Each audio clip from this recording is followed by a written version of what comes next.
Now I've got a clean copy of it now, and I warn you, this could scare you. నమస్తే, welcome to Sakshi exclusive. Hi friends, రష్యాలోని ఒక మంచు మైదానం చుట్టూ శ్మశాన నిశ్శబ్దం. అక్కడ ఒక పాడుబడిన భవనంలో భూమికి అమర్చిన ఒక ఇనుప మూతకు పెద్ద పెద్ద వెల్డింగ్ రాడ్లతో సీల్ వేసి ఉంటుంది. అది మామూలు ఇనుప మూత కాదు. ఈ ప్రపంచంలోనే అత్యంత లోతైన, అత్యంత భయంకరమైన ఒక రహస్యానికి వేసిన తాళం. నిధులు అయిపోయానో లేక మెషిన్లు పాడైపోయానో సోవియట్ ప్రభుత్వం ఆ రంధ్రాన్ని మూసేయలేదు. ఆ లోతుల్లో నుండి వారు విన్న ఒక భయంకరమైన శబ్దమే దానికి కారణం. అదే Kola super deep bore whole.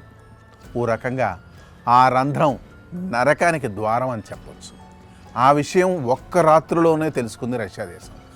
అసలు ఆ రాత్రి ఆ లోతుల్లో ఏం జరిగిందో వింటే కొన్ని తలుపులు ఎప్పటికీ మూసి ఉంచడమే ఎందుకు మంచిదో మీకే అర్థమవుతుంది.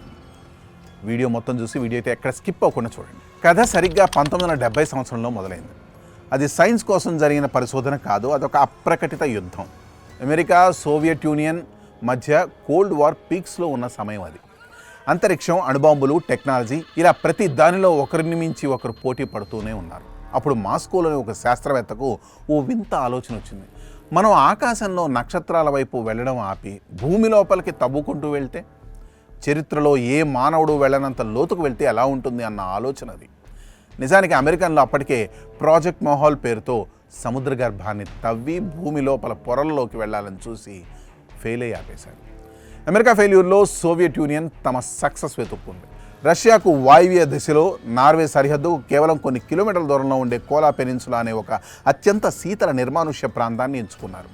ఈ రోజుకి మ్యాప్లో ఆ ప్లేస్ ఎక్కడుందో చాలామంది చూపించలేరు. అక్కడ 1970లో తవ్వకం ప్రారంభమైంది. సోవియట్ యూనియన్ వెలుపల ఏ ఒక్కరికి ఈ విషయం తెలియకూడదనేది కఠినమైన రూల్. దేశంలోనే అత్యంత ప్రతిభావంతులైన జియాలజిస్టులు, ఇంజనీర్లను రంగంలోకి దించారు. అపరిమితమైన బడ్జెట్, అత్యాధునిక మిషన్లు ఇచ్చి వారికి ఒకే ఒక ఆర్డర్ వేశారు. భూమిపై ఇంతవరకు ఎవ్వరూ వెళ్ళనంత లోతుకి దూసుకుపోవాలన్నదే ఆ ఆర్డర్. సంవత్సరాలు గడుస్తున్నాయి.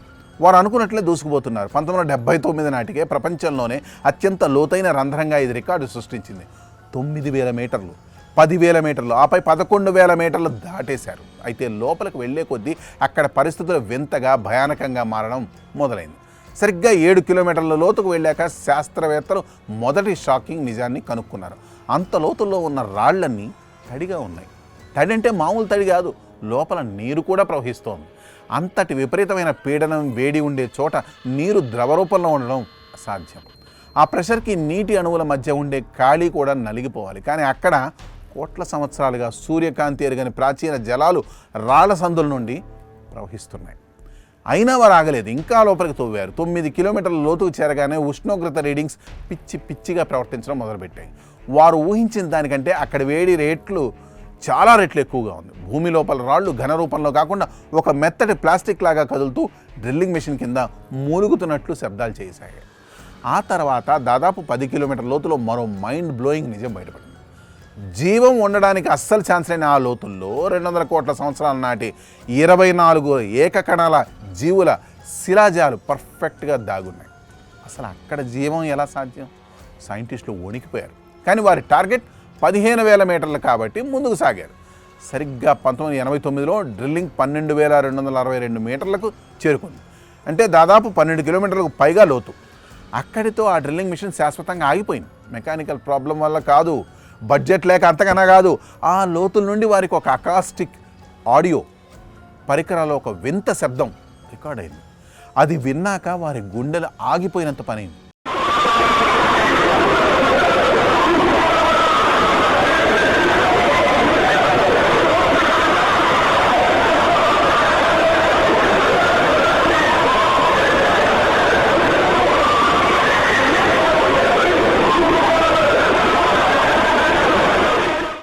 ఆ తర్వాత 1990లో మొదట్లో ఆ ఆడియో రికార్డింగ్ బయటకు లీక్ అయి ఇంటర్నెట్లో సంచలనం సృష్టించింది. అది విన్న ప్రతి ఒక్కరూ ఒక మాట చెప్పారు, అది అరుపుల్లా ఉంది. ఒకరిది కాదు, వేలాది మంది మనుషులు ఒకరిపై ఒకరు పడి నరక యాతన అనుభవిస్తూ ప్రాణాలు కాపాడమంటూ వేస్తున్న భీకరమైన ఆక్రందనలవి. భూమి అంతర్భాగం నుండి ఆ కేకలు వస్తున్నాయి. సోవియట్ శాస్త్రవేత్తల దగ్గర దీనికి సమాధానం లేదు. వారి గ్రాఫ్లు, ఇన్స్ట్రుమెంట్స్ ఆ ఆడియో నిజమైనదేనని తేల్చాయి.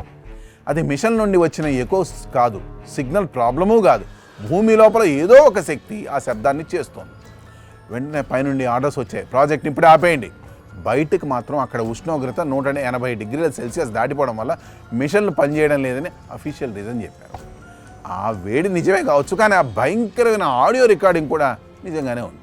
అక్కడ పనిచేసిన జియాలజిస్టులు తమ మిగిలిన జీవితంలో ఆ రాత్రి జరిగిన దాని గురించి ఎప్పుడూ గుసగుసలుగానే మాట్లాడుకున్నారు. కొందరైతే అసలు నోరే విప్పలేదు. చాలా ఏళ్ల తర్వాత ఒక టీం మెంబర్ కేవలం ఇంతే చెప్పాడు, మేము అక్కడ ఏం కనుక్కోబోతున్నామో ఊహించలేదు, అసలు మేము దాన్ని కనుక్కోకూడదు. చివరికి 1992లో ఆ రంధ్రాన్ని అధికారికంగా మూసేశారు. ఒక తుప్పు పట్టిన ఇనుము మూతను ఆ హోల్పై పెట్టి పూర్తిగా వెల్డింగ్ చేసేశారు.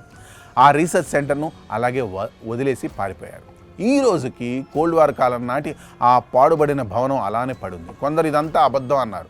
సైంటిస్టులేమో అది భూగర్భంలోని విపరీతమైన ప్రెషర్ వల్ల గ్యాసులు విడుదల చేసిన అవడం వల్ల వచ్చిన సహజమైన శబ్దాలు అయి ఉండొచ్చు అని అన్నారు. అన్నీ లాజికల్గానే బాగానే ఉన్నాయి, కానీ ఈ లాజిక్ ఒక విషయాన్ని సమాధానం చెప్పట్లేదు. అక్కడ పరిశోధన చేసింది మూఢనమ్మకాలు ఉన్న సామాన్యులు కాదు, కఠినమైన శిక్షణ పొంది సైన్స్ని మాత్రమే నమ్మే సోవియట్ టాప్ సైంటిస్టులు. అంత సులభంగా బయటపడేవాళ్ళు కాదు. అలాంటి వాళ్ళే ప్రాజెక్ట్ ఆపేసి దానికి సీలేసి మళ్ళీ ఆ దరిదాపుల్లో కూడా వెళ్ళలేదు. ఈ రోజుకి మానవుడు భూమిపై చేసిన అత్యంత లోతైన రంధ్రం ఇదే, 12 కిలోమీటర్లు, సూర్యకాంతి కూడా చేరని చీకటి లోతు. నిజానికి భూమి కేంద్రం 6371 కిలోమీటర్ల లోతులో ఉంటుంది. మనం తవ్వింది అందులో 1% కూడా లేదు. కేవలం ఒక చిన్న సూది మొనంత గీత గీసామంతే. ఆ చిన్న గీతలోనే అంతటి భయంకరమైన శబ్దాలు వచ్చాయంటే ఇక అంతకంటే లోపల ఇంకేం దాగుందో. ఆ హోల్ సీల్ చేయబడింది, ఆ భవనం నశించిపోతుంది, కానీ ఆ ఆడియో రికార్డింగ్ ఇప్పటికీ ఉంది. ఆ మంచు భూమికి 12 కిలోమీటర్ల కింద అక్కడ ఉండకూడని ఏదో ఒక భయంకరమైన శక్తి ఇప్పటికీ ఆ చీకట్లో వేచి చూస్తుంది. కొన్ని ప్రశ్నలకు సమాధానాలు వెతకకుండానే మంచిది. కొన్ని తలుపులు ఒకసారి మూసాక అలానే ఉంచేయాలి. సోవియట్ యూనియన్ ఆ నిజాన్ని చాలా భయంకరమైన రీతిలో తెలుసుకుంది. ఇప్పుడు మీకు తెలిసిపోయింది. That's all for today. This is Hari Krishna signing off for Sakshi Exclusive. Now I've got a clean copy of it now, and I warn you, this could scare you.